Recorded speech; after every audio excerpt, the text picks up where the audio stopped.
WWE had many vignettes teasing the soon-to-debut Lord Tensai, he finally made his debut on the 2nd of April 2012 episode of Raw, much to the disappointment of the WWE Universe. As you may know, Lord Tensai wrestled as Albert and A-Train between 2000 and 2004, so it was a big disappointment to everyone when Tensai took off his mask, as it was clear to see that he was just a reskinned A-Train, or, as Santino Marella referred to him as, a Fat Albert. Fat Albert! What seemed like a promising gimmick instead couldn't be taken seriously, as the crowd chanted A-Train throughout his match, as well as chanting Daniel Bryan, presumably out of boredom. Had the WWE acknowledged Lord Tensai was Albert, and had him undergo a character change throughout the 7 years he spent in Japan, the gimmick could have turned out to be so much better. What is that? Wait! This is god-awful. But instead, the WWE just pretended like Lord Tensai was a completely different human being.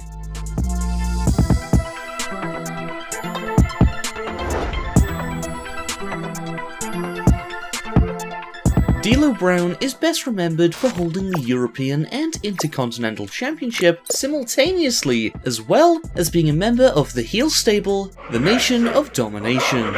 He wrestled in the WWE for 6 years before being released in 2003. However, 5 years later, DLo made a return to the WWE in a televised match against Santino Marella. I got this guy! Oh, yeah, Santino's got it all right!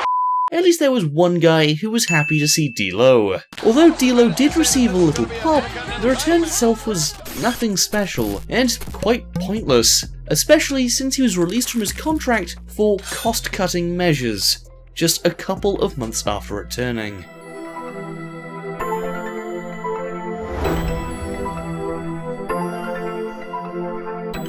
On the 14th of April 2014 episode of Raw, the badass stable known as Evolution made their return to attack the Shield, and the crowd that day went absolutely nuts.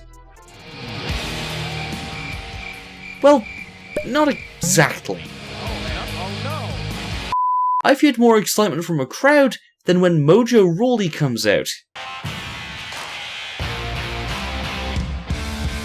Okay, maybe I'm reaching there.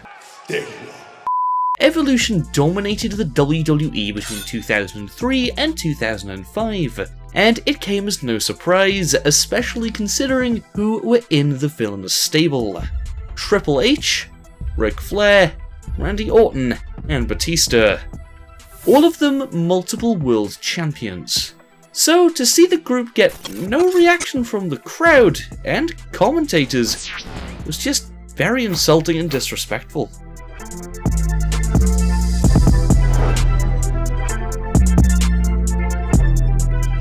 After spending 3 years away from the WWE, the Great Khali shockingly returned for one night as a heel to help assist Jinder Mahal in his Punjabi prison match against Randy Orton at WWE Battlegrounds 2017. The Punjabi Playboy prevented Orton from escaping the prison, which allowed Mahal to escape instead and win. Although it was a nice finish to the match, the whole thing just felt unnecessary, especially since the Great Khali only returned for that one night and didn't even start a second WWE run. I don't even think he knew why he was here, to be honest.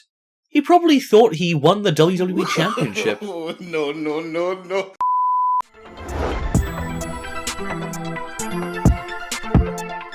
After taking a 4-month hiatus from the WWE, Rusev returned on the 16th of September episode of Monday Night Raw, to only be announced as the father to Maria Kanellis' unborn child. What? Fun fact, Rusev actually returned on the same day, believe it or not, as Rusev Day.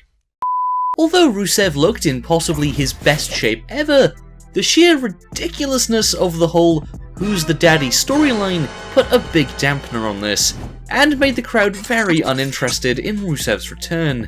Rusev literally returned to Raw to fight a beta cuck.